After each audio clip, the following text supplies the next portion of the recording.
Të nderuar teleshikues, përshëndetje dhe mirë se vini në emisionin Ekspres për ditën e sotme. Do të vijojmë të flasim për fushatën zgjedhore, do ta shohim atë nga këndvështrimi i kandidatëve të shumicës qeverisëse. Me mua në studio është Mimi Kodeli, kandidate në listën e hapur të Partisë Socialiste për qarkun Tiranë. Përshëndetje, mirë se erdhe. Mirë se u gjej. Faleminderit që pranua ftesën, po ka ndryshim, listë e hapur, listë e mbyllur, si po e përjeton fushatën? Patjetër që ka ndryshim.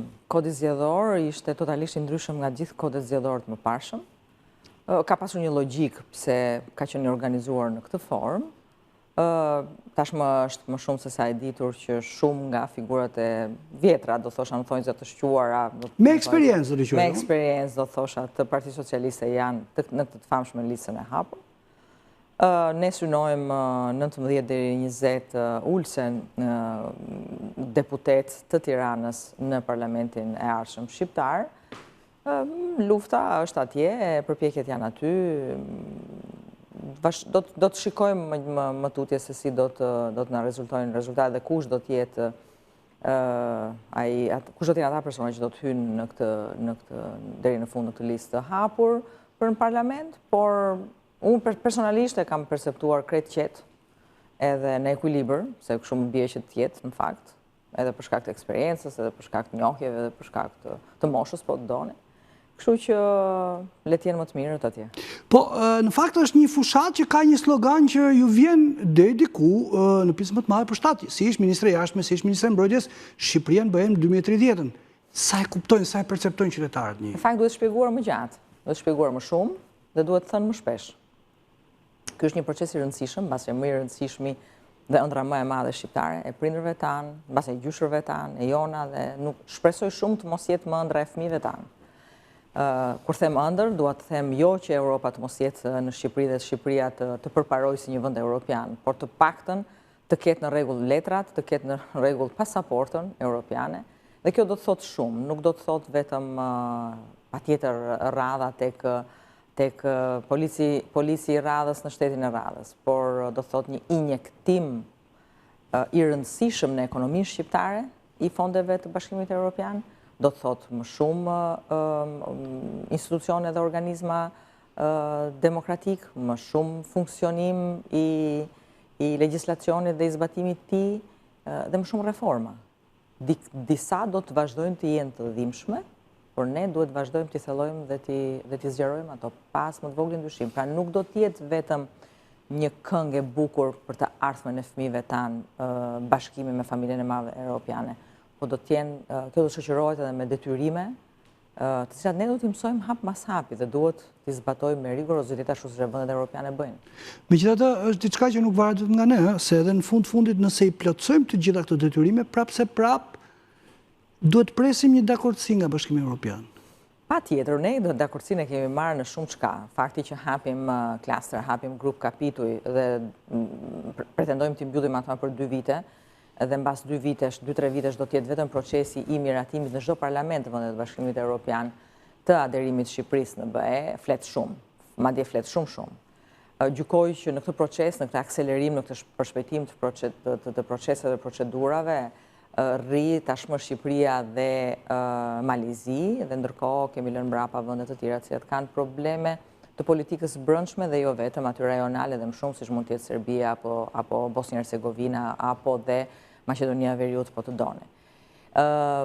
Gjatë rrugës tonë, gjatë perkursit tonë kanë ndryshuar shumë shpesh rregullat, kanë ndryshuar situatat gjeopolitike, diku janë penguar sepse është dashur që disa rregulla të ndryshojnë, diku ka pasur skepticizëm sepse disa vende të futura më së fundi në Bashkimin Evropian nuk i kanë plotësuar, nuk i kanë thelluar dhe zgjeruar më tej reformat siç mund të ishte për shembull Rumania apo Bullgaria, dhe ndërkohë pasojat po shikojnë dhe sot, nuk mbrin të bëjnë zgjedhje, nuk mbrin të qeverisin apo të krijojnë koalicione. Nga ana tjetër, gjykoj që disa procese janë përshpejtuar për shkak të situatës gjeopolitike, e cila me një rëndësi të veçantë në momentet kur Evropa percepton një luftë të mirëfillt në kufijtë e saj lindor, por dhe problematik në kufijtë e saj jug lindor, dhe kjo e bën situatën sa ambigue, sa të shqetësuese, por ndërkohë në një mënyrë ose në një tjetër përshpejton dhe disa procese të cilat ne kemi menduar që mund të ishin më të ngadalta. Unë e kam pretenduar gjithmonë dhe kam thënë, pavarësisht se shpeshherë mund të kem qenë edhe kundër rrymës, që ky është një proces shumë politik, pa tjetër dhe burokratik, por shumë më tepër politik. Politika është ajo që drejton një vend demokratik, edhe politika e bazuar mbi detyrimet të drejta dhe mbi largpamësi me kush duhet jetë pjesë e Europës sot dhe si Europa duhet sillet si një aktor dhe faktor i rëndësishëm, mbase më i rëndësishmi globalisht, e bën Europën të besojë që është më e fortë, po t'jetë më e zgjeruar, po t'jetë më e madhe, po t'jetë më gjithëpërfshirëse. Po qytetari shqiptar e kupton në fushat se duhet votoj pikërisht për këtë dhe jo për oferta të tjera? Unë gjykoj që qytetari shqiptar kupton që duhet ketë një vazhdimsi. Kuptoj që duhet ketë një stabilitet politik dhe ekonomik në vend. Qytetari shqiptar kupton më së miri se duhet ketë një stabilitet në rajon. Qytetari shqiptar kupton më së miri që Shqipëria sot është në një pozicionim ndërkombëtar ndër më të favorshmit që ka qenë ndonjëherë. Dhe këtë e ka sjell në këtë stad, në këtë nivel, qeverisja e Partisë Socialiste dhe Edi Rama. Kështu që besoj që kjo në koshencën, madje në subkoshencën e çdo qytetari shqiptar është atje. Kështu që nga ndonjëherë është sa e thjeshtë që kjo gjë të tretet, të perceptohet nga qytetarët, aq edhe e vështirë për ne në mënyrë që ne të mund në sektor të veçantë sidomos të mund të trajtojmë çështjet e integrimit dhe të bërit pjesë në Bashkimin Evropian si çështje që kanë të bëjnë me gjëra shumë konkrete në sektor konkret, siç mund të jetë për shembull bujqësia, apo siç mund të jenë sektorët e sigurisë dhe të mbrojtjes. Pra kjo për sektor të veçantë dhe në përgjithësi për bizneset është diçka që duhet sqaruar me laps në dorë. Ndërsa për publikun e gjerë, kjo thjesht dhe vetëm duhet të perceptohet si një e mirë e madhe që i troket në dorë Shqipërisë, dhe kjo e mirë e madhe dhe ky rrugtim i sigurt drejt BE-s mund të realizohet vetëm nën qeverisjen e Partisë Socialiste ende. Po, nga ana tjetër, zgjedhjet në SBA treguan se qytetarët votojnë dhe me pragmatizëm, votojnë edhe sipas xhepit. Premtimet që bën pala tjetër janë 100 ditë e para, rritje pensionesh, nxjerrje nga varfëria, me një program konkret sipas tyre ekonomik për ta nxjerrë vendin dhe qytetarin nga situata në cilën ndodhet sipas tyre. Ka një rrezik sipas jush që këta të thonë po ç'na duhet në politika e madhe makro, po shoh xhepin tim? Unë gjykoj që pavarësisht se flasim për politikë makro, në fund të ditës patjetër që politika makro sjell politikën e xhepit të gjithsekujt. Dhe si forcë politike të mbrishet të kopjosh pothuajse në 100% programin ekonomik të partisë që qeverisë vendin është shumë e thjeshtë, sepse sot ka kompjuteri ndihmon, ka 2 veprime, kopi dhe pest. Edhe nxjerrin një program, që është në fakt programi që Partia Socialiste ka demonstruar të ditë përgatisë edhe të zbatojë. Unë nuk besoj që ka sot shqiptarë kaq naiv sa të besojnë që në 100 ditë me një shkop magjik gjithçka do të bëhet, do të ndryshojë, nuk do të ketë më varfëri, nuk do të ketë më ende rrugë të pabëra, nuk do të ketë më mungesë në infrastruktura, apo të gjitha kërkesat që çdo qytetar kërkon. Se shikon Oli, qytetarët kërkojnë edhe në vendet më të zhvilluara të botës, edhe në vendet më zhvilluara perëndimore. Se përndryshe prandaj edhe politika ekziston, prandaj edhe qeveritë ekzistojnë, prandaj edhe zgjedhjet bëhen. Kështu që kjo është një gjë. Nga ana tjetër, pragmatizmi i shqiptarëve mua më rri mirë, më pëlqen. Edhe pikërisht ai pragmatizëm që ju për cilën ju sapo edhe për një mandat 4? Patjetër edhe për një mandat 4, patjetër. Sepse në fund të ditës ajo që shikojnë se po vjen dhe është krejt e prekshme sot, që deri dje është dukur vetëm slogan, është dukur vetëm fjalë, është dukur e largët, që është qenit e Shqipërisë pjesë e Bashkimit Evropian, është masderës. Dhe këtë qenit nuk do të thotë vetëm, jo them dhe njëherë, nuk do të thotë vetëm pasaporta. Të qenit qytetar evropian dhe të qenit një shtet evropian do të thotë funksionimi i institucioneve. Do të thotë monitorimi, survejimi i strukturave evropiane në raport me gjithë strukturimin dhe gjithë mënyrën se si funksionon demokracia në Shqipëri.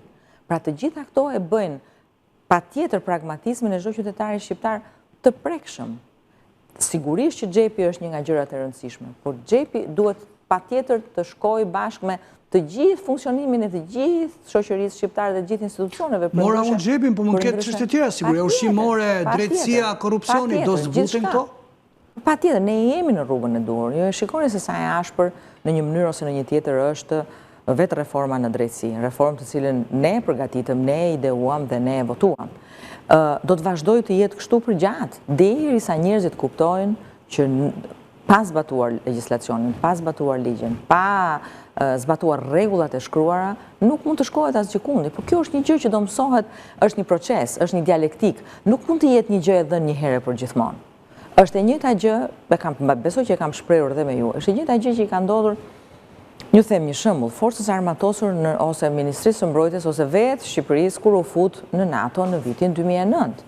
Jo domosdoshmërisht ishte 100% e përgatitur, po duke qenë brenda familjes së madhe të Atlantikut të Veriut, u mundsua që reformimi i kësaj force të ishte më i thellë, më i shpejt dhe përpasoj ne të ishim të barabartë midis të barabartëve në një kohë shumë të shkurtër, por vendimarrja aso kohë ishte politike, sepse vinte nga një gjykim vizionar i Hillary Clintonit që në pozicionin e sekretarit shtetit në Chicago tha politika e duhet të hapëve, duhet të jetë në top list të gjithë politikave të NATO-s.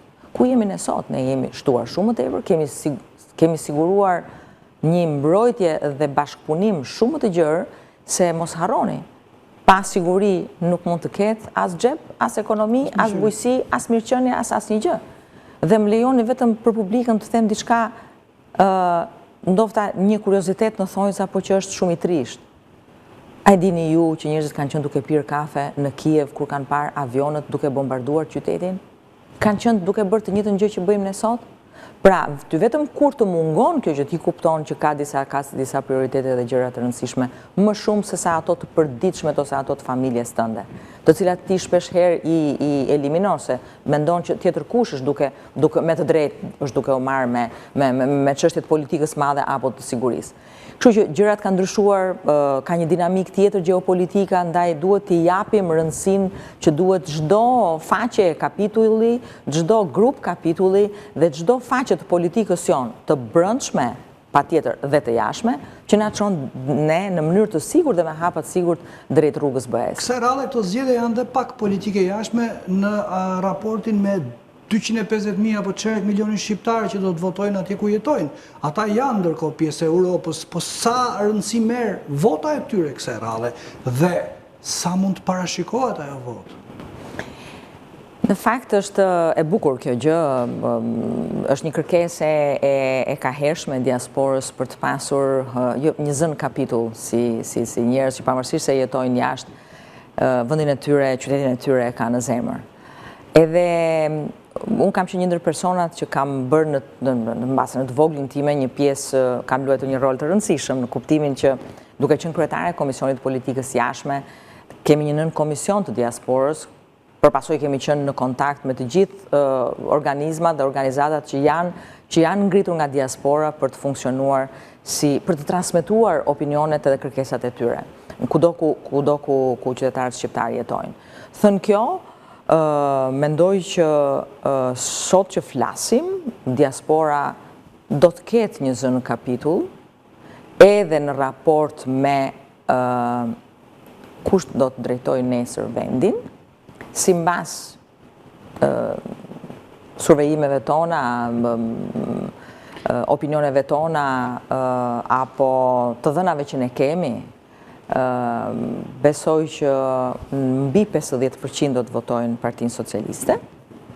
Edhe kjo është një gjë që sigurisht ne na rri mirë, sepse edhe nga këndvështrimi atyre që janë jashtë, qeverisja perceptohet si e duhura për ta çuar Shqipërinë drejt Evropës dhe kjo është shumë e rëndësishme. Votojnë për shkak të asaj që thotë Edi Rama, që i fton të vinë të investojnë, paketa e maleve etj, apo votojnë se ndoshta qytetarët, njerëzit e tyre të familjes që janë këtu ndjehen mirë, nuk e di. Edhe, besoj. Në të dyja rastet kjo është e vlefshme kjo që thoni ju, mbas edhe për shumë arsye tjera.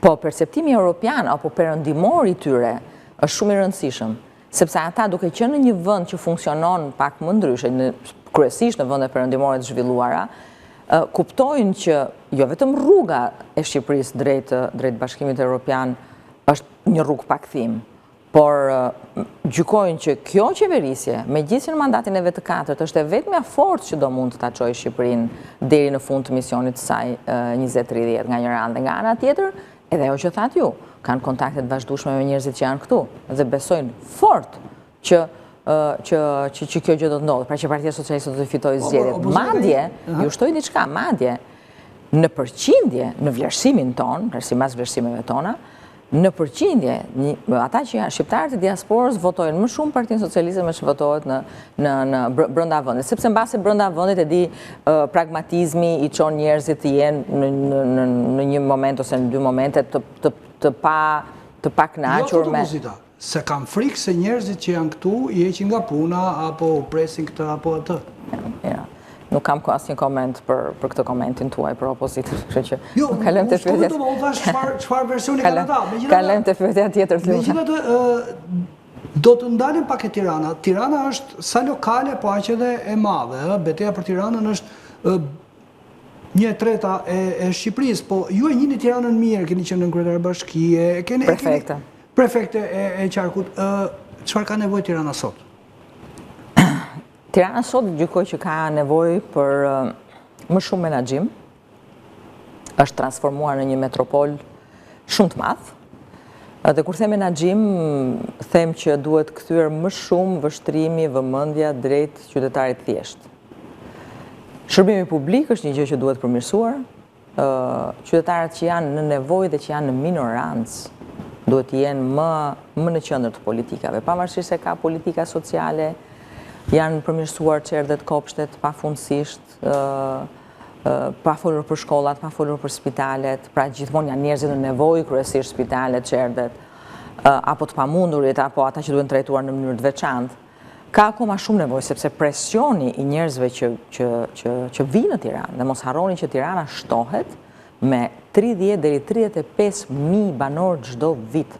35.000 banor është një qytet në Shqipëri. 3 mandate deputetësh. Edhe.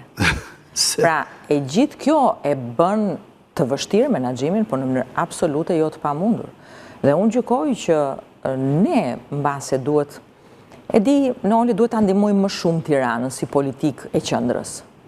Në kuptimin e mirë të fjalës, neve kemi, juve e thatë, neve kemi eksperiencat tona në pushtetin lokal dhe shumë të tjerë që kthehen të bëjnë deputetin në parlament, kanë shumë vinë nga eksperienca të menaxhimit të pushtetit lokal. Nga ndonjëherë gjykoj që menaxhimi i pushtetit lokal është më i vështirë se sa menaxhimi i politikës madhe. Ndonjëherë, e di, sepse kontaktet me njerëzit, presioni që vjen nga njerëzit, kështu që mendoj që ne duhet të jemi më pranë, të ndihmojmë më shumë kryeqytetin ton, i cili mbart, prodhon, nxjerr mbi gjysmën e produktit brendshëm brut të vendit. Pra, sado të zhvillojmë turizmin, sado të zhvillojmë qytetet e tjera, mbetet metropoli më i rëndësishëm dhe qyteti më i rëndësishëm në Shqipëri.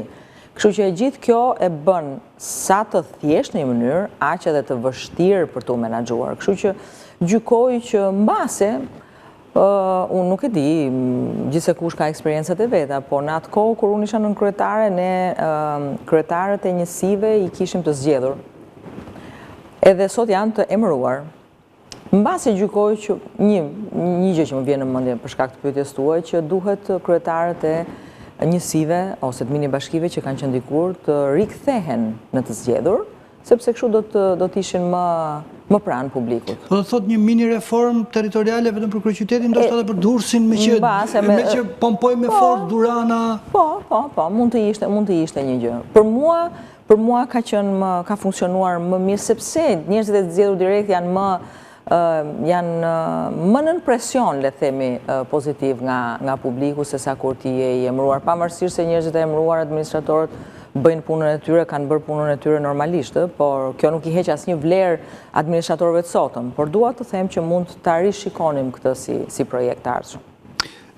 Ma dogje pyetjen e fundit timen në fillim me atë parashikimin për mandatet në Tiranë, po në gjithë Shqipërinë çfarë pretendimi apo çfarë projeksioni ka Partia Socialiste?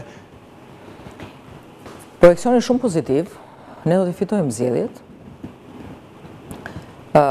Problemi është pa pasur nevojë të jemi në koalicion. Llogaritë tona janë sa do fitojmë. dhe bazuar në sa pastaj do shikojmë se si do mund të organizohemi. Kështu që Më mirë se sa 2021-shi? Po, më mirë. Shkojmë drejt këtij projekcioni, ju thash, të qetë në gjërat që kemi bërë dhe që kemi ndërmend të bëjmë, shumë të qetë dhe shumë të qartë në idetë tona. E shikoj shumë konfuze unë çdo pjesë tjetër të politikës. Këtu është shumë do t'ishte shumë inflacion, po thosha janë të përçarë, janë ndarë në 2, janë ndarë në 3, jo. Shumë inflacion kjo gjë. Unë do thosha janë konfuz në gjërat që duan të bëjnë dhe që dinë të bëjnë. Kështu që gjykoj që ata kanë akoma nevojë për të konsoliduar si forca politike të qoftë partive të vogla, qoftë partisë ndarë në 2 pjesë. Ndërkohë, ne do vazhdojmë në projekcionin tonë për të ardhmen europiane të Shqipërisë edhe do të shkojmë të qetë drejt kësaj fitore. E rëndësishme është e fundit gjë procesi. T'jeti qetë, t'jeti ndershëm, t'jeti drejt, të mos kemi nga ato lajmet sensacionale që nuk i shërbejnë askujt në kuptimin negativ të lajmit. Edhe e kam thënë dhe rithem, ajo ditë duhet të jetë një ditë feste, ku gjithsekush hedh votën dhe gjithsekujt do t'i lexohet vota ashtu siç e hedh. Nuk mund të jetë një ditë agresive, nuk mund të jetë një ditë dikush kundër dikujt. Duhet të jetë një ditë feste, sepse është një ditë që do të na çojë realisht drejt Bashkimit Evropian. Zë Kodeli, ishte kënaqësi që ishte me mua në studio. Faleminderit. Ishte Mimi Kodeli, ishte ekspres edhe për ditën e sotme, bashkë më takofshim.